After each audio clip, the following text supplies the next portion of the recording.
viewers, welcome once again to another edition of our women's program, Karimpai. Today, we are very delighted to bring to your midst two sisters who are also entrepreneurs working together, shoulder to shoulder, hand in hand. Well, entrepreneurship is a buzzword these days. Many people are opting for it because, as we keep on stressing, that government white-collar jobs are shrinking by the day. And therefore, youngsters are opting for entrepreneurship, not only creating jobs for themselves, but also giving jobs to others as well. So in this context, we have found two sisters who are working silently all the way in July, and they have a store by the name called Pick Knit Store. Well, what is this store about? This store is all about crocheting, about knitting, about beading, etc. Established in the year 2020, almost during the lockdown period, where many people lost hopes, though they were not really in the background, a business background or entrepreneurship background, they were in fact, doing their studies. One had an MBA, another one did a course on events management. But then somehow they got together, they understood the market needs, and they realized that going independent and starting some business on their own would not only give them the job opportunities, but also show the lead to others as well. And so therefore, Pick Knit Store was born. Thereafter, they believe in sustainability. They believe in reviving handicrafts and the old school of knitting once again. So here they are with us. They conduct workshops, they conduct trainings, they even hire others, etc. They even collaborate with others and so much more. So we have from the Pick Knit Store all the way from Jayante Hills, that is from Jawai. We are being joined today in this women's program. Let me go ahead and introduce them to you. I have just next to me is Treyorika Lywait. I'll be addressing her more as Sarah. And next to her is her sister, and she is Ninnidaroi Lywait. So the two of them have come here, and we will be talking to them, understanding the whole concept of their business and what prompted them to go ahead with this kind of entrepreneurship. So hi there. And a very, very warm welcome to both of you to our program today, the women's program. Thank you so much for traveling all the way from Jawai and coming today to share your insight, your understanding, and all about the works that you do. Thank you so much. Thank you for having us. Okay, so let me, as usual, a warm-up question, which I was just interacting with you all a little while back. You have come from the events management background. She has come from an MBA background. It takes a lot of studying, etc. You all have done all of that. But then eventually you fell upon something that we are talking about all the time. The government is stressing all the time, something called entrepreneurship. So tell us what happened during this journey. A bit of background from both of us. One advantage we had was we used to work in the corporate world in mainland before. Okay. So once upon a time, we were corporate slaves or employees of others. So eventually when lockdown happened, we had to come back, obviously. And then when we came back to July, obviously I think for a year or something, we didn't do anything. But what we did was we just observed the market, how the market was. Then she was the one actually who had the first question was, why is there no store like a yarn store where you can get everything just in one store? Why is it not there? So we thought, okay, let's try it out. Let's try it out. Let's just put yarns, different type of yarns. So we already had a shop, a retail store that operated for many years, which was my grandmother's one. So we renovated everything to fit this new age, obviously. And then we started keeping just the normal stores, which we used to, normal yarn, which we got from Shillong. And I think this was just a few. But then the more customers started coming in, and then we started listening to them. Okay. So we are actually our Pick Knit store is actually driven by customers because we don't even come from the yarn background. We don't come from textile background. So whatever customers wanted, we just provided that. So we understood that even in yarns, there are different type of composition or different types of formulas like that. So that's how it started. It all started. Yeah. Yes. Yeah. So coming to you, Nini, as I said, what I understand, both of you actually don't know any knitting. right? Yet y'all have opted. So how does this whole venture work? Initially, y'all, took some ladies into your fold, and how did this whole thing happen? Like, how did the beginning of it happen? Because y'all yourselves, I was surprised to know this. Y'all do know knitting, in fact, right? Yet y'all are training others. You have made modules, etc. So much. Tell us a little bit about that.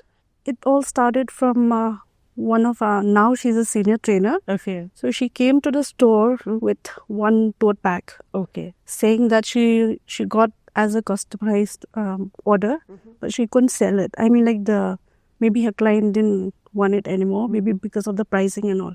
So from there, then I asked her, if you're going to give us, we are not going to take just one piece. Okay, so that is how it started. Okay. She started crocheting more pieces. Then from there, then we had more demands, then we need more artisans. That's Okay. So now, Sarah, you all are directly working with the artisans, as you say.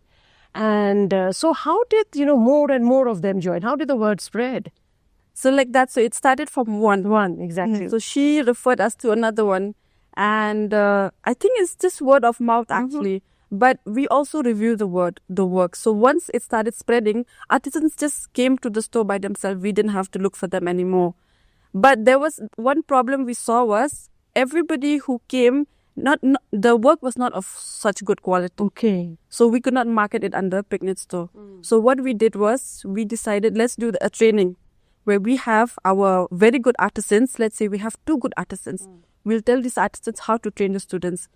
When we did the first training, both for knitting and crocheting, we had only 8 students. Okay. And then we said, it's okay. From these students, we are going to choose our artisans now. We cannot just depend on word of mouth anymore. So we need to train them. So that was our first class. Then our second batch had 30 students. Wow. So every year, it just kept increasing the number of students. And then from there, we started picking artisans. So the lucky artisan would get picked maybe 1 or 2 artisans. So now we went from 1 artisan, so now we have 30 plus artisans who trusted. And then came the picnic store. So what is going on in this store? Y'all are just a retail outlet, or y'all are doing training also in the store, or what is going on? It's basically in the store. It's more like an ecosystem. We have everything that needs to be like yarn and accessories. You can get it at the store. Whatever we need for training, you can get it at the store. And once they make end products with the yarn, we put it at the retail store. So we have a total of 3 retail stores. Okay, all in Joy. Yes, all in Joy. We are going to branch out slowly to Shillong also. Okay. But so like that. So it is like an ecosystem. Whatever the artisans make, then we brand it under picnic store and we put it in the store. So it's so interesting that from the year 2020, and those years were tumultuous, right? For each one of us being under house arrest and not sure what the world was going to.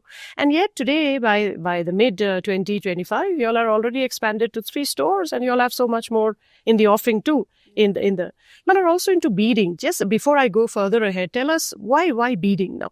What kind of beadings y'all are doing? Jewelries, etc., right? Yes, jewelries. This is something, this is again what customers wanted. Okay. It all started like from one customer who asked us to get these different types, like charms. These kids make bracelets, little things. Yes, necklaces and all. So we started getting them for her, and then we saw that there's a demand for that also.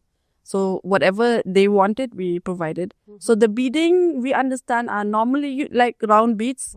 But then we understood like it's not only for jewelry. They can even make bags from beading or baskets from beading. So we provide those trainings also for beading. Because, Nini, you'll agree with me that beads form an integral part in the tribal societies across the Northeast, They wear lovely jewelries made of beads and conch shell and so much more, actually, right?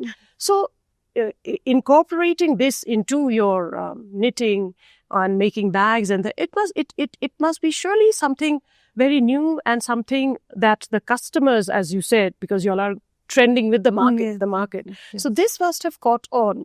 So how is the response therefore of the people that, when you all are training them and all, because you're also training little children, you said you have winter classes. Tell us a little bit about that. About the training classes on beading, it's all because people are going with the friends, going through Pinterest and all. So they're wondering from where will we get this, It's hard for them to source from outside. So we just provide them in the store. Then with the beading classes, we conducted the workshop for kids because parents want.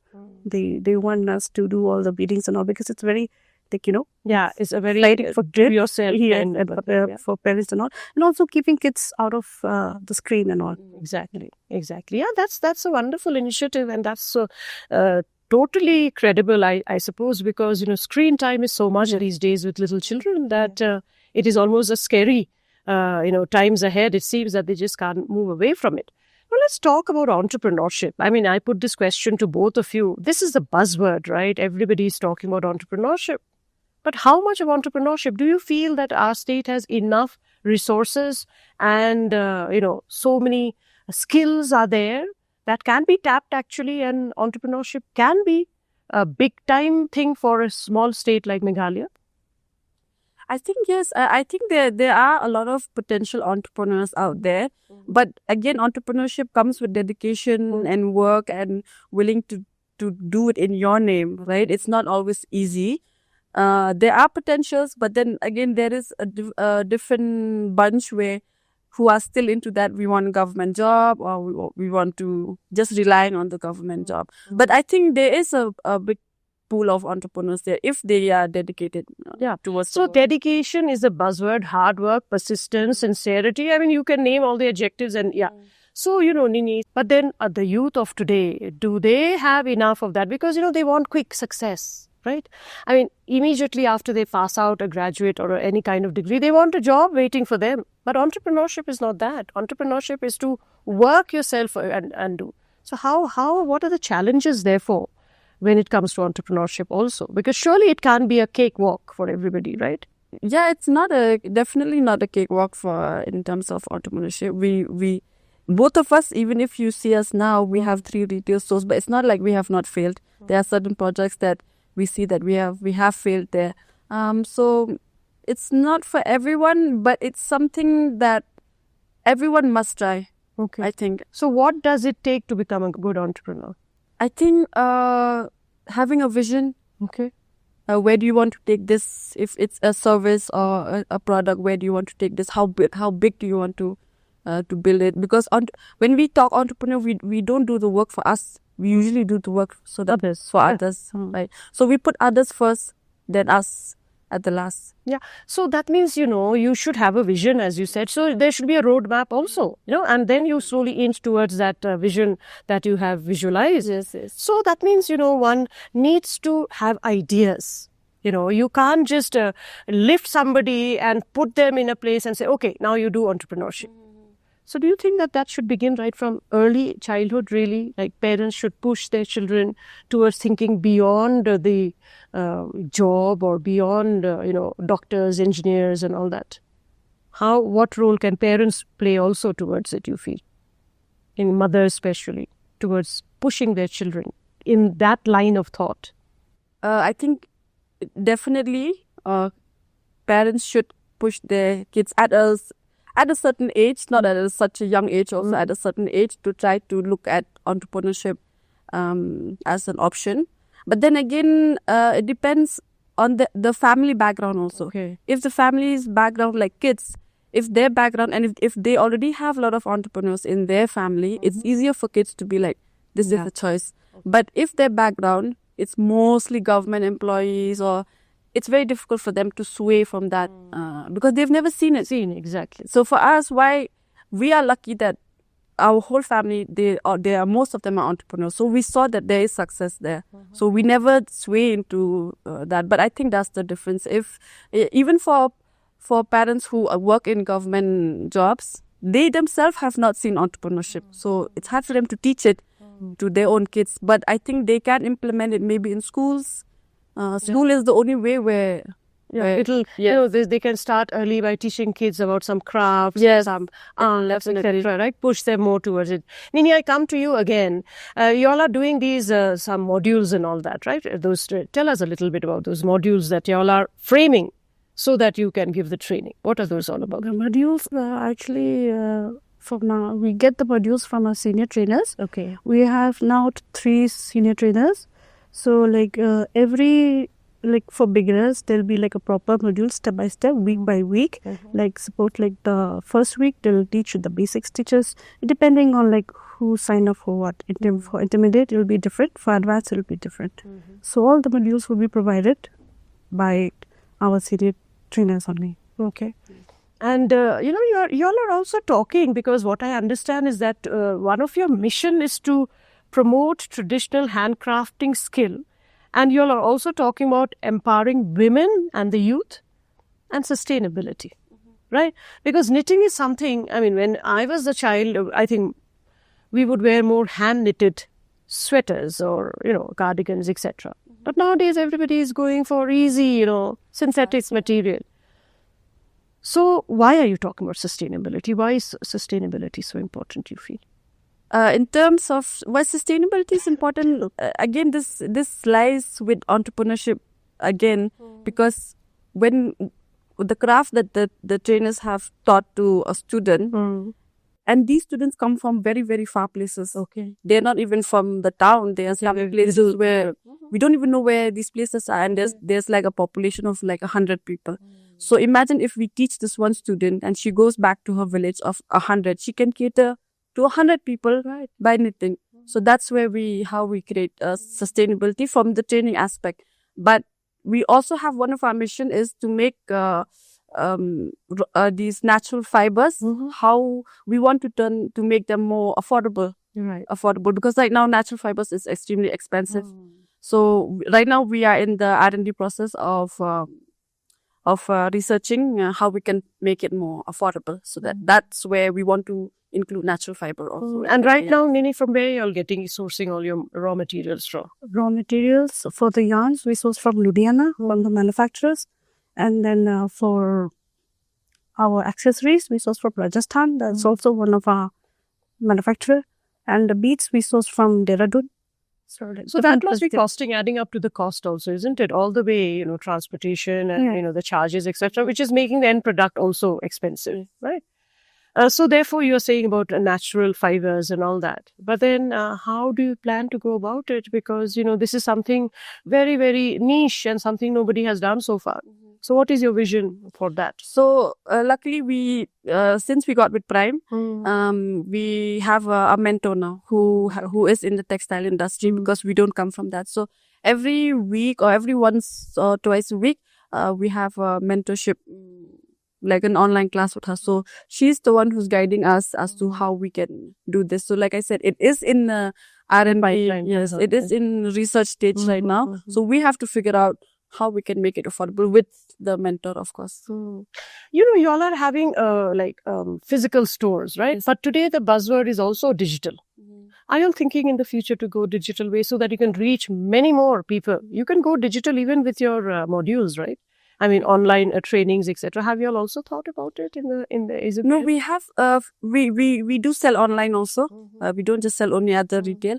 But why we need a retail store? Because these are, before you knit them, people want to touch. How the touch and feel aspect is very important. So for the online one, I think it's usually we sell most of our end products online, because we sell online even to Shillong also. 80% of our customers are from Shillong who buy online from us. So what are some of the essential products that is really, really, sold mostly? What are some of the products that you all are making and which are more in demand kind of?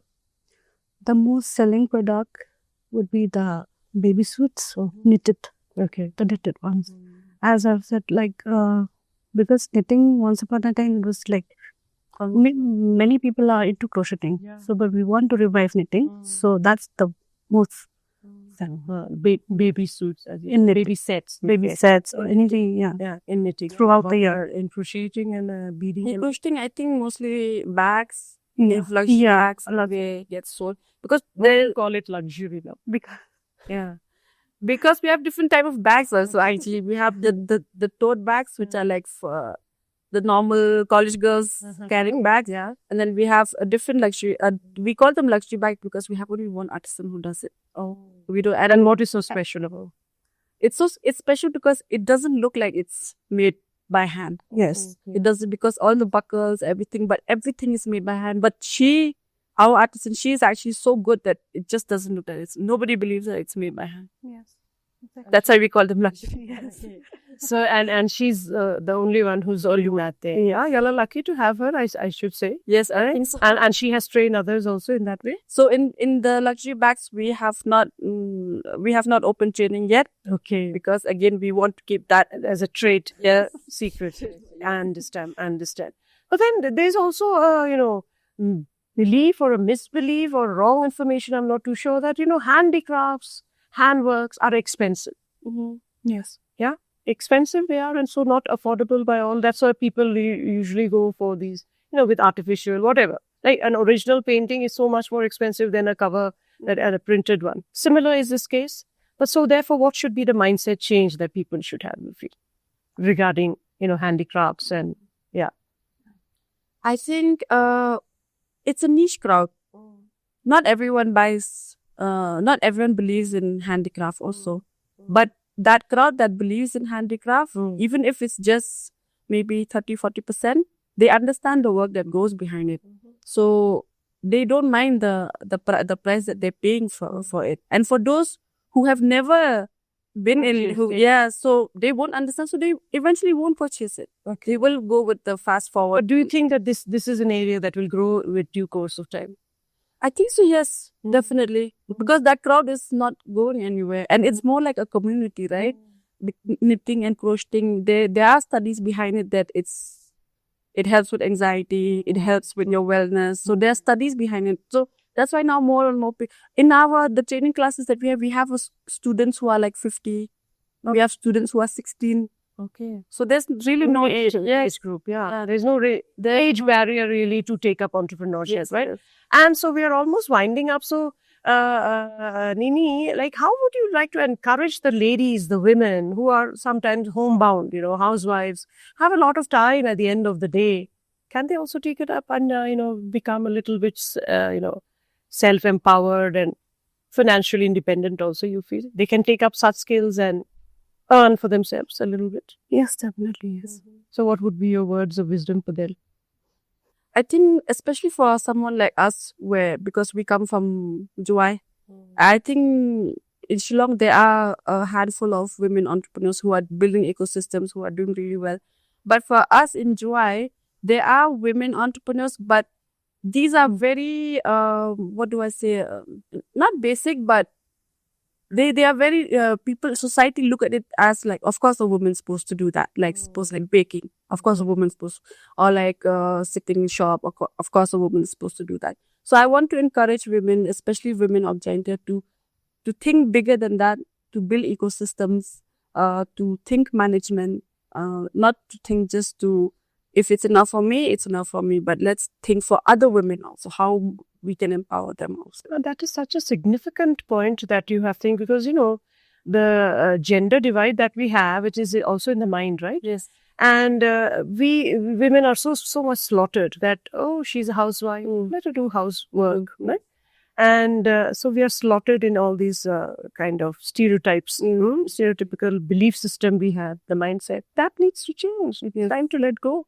Exactly. And then someone needs to be an example also. So we want to be that example where we want to show other women that if we can build this ecosystem, I think even you can. That's why even in the training, we don't just train them just with hands. We even teach them how to run this business. Once you're done with this, how to go about it. That is important. That is important. But quick word, before I wrap it up, you're two sisters. Has ever there been a kind of, sibling rivalry and all that? How cohesive are you all working together really towards uplifting this business? Rivalry? There's no rivalry. No, I mean, there is a cliched thing, no? So they say that's just like headbutts or something like that. Yeah. I mean, how do you all bring both your minds together that you all agree to disagree maybe sometimes? No, it's very simple. It's because we just divide responsibilities. Okay. We don't, she takes care of something else and I take care of something else. And that's it. If both of us take care of everything, we are not going to move forward. So there has never been any like that way, like you feel that you have said you can improve or you give suggestions maybe. Suggestions, yes, we do. There has been very minor headbutts, but it can be resolved. It's not something that we're not going to work together anymore, you know, but it's very resolvable types. Yeah. But I think the key is dividing responsibility. Yeah. Any word from you?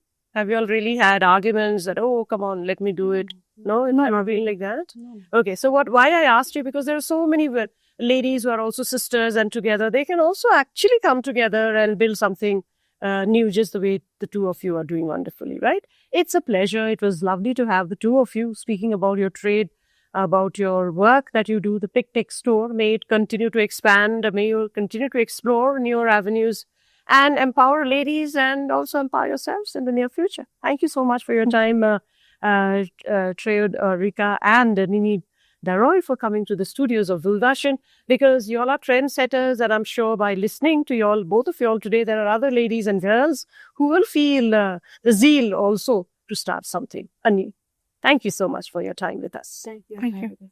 Well then, viewers, these are our two women entrepreneurs. We have brought them forward for you out there. I hope you all have, understood the tremendous potential that is there in entrepreneurship to start something on your own, and to not just look for towards others to give you the jobs when you can actually create jobs for your own self.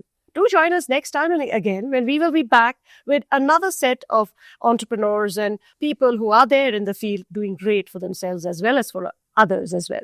For your time, thank you so much, and bye-bye.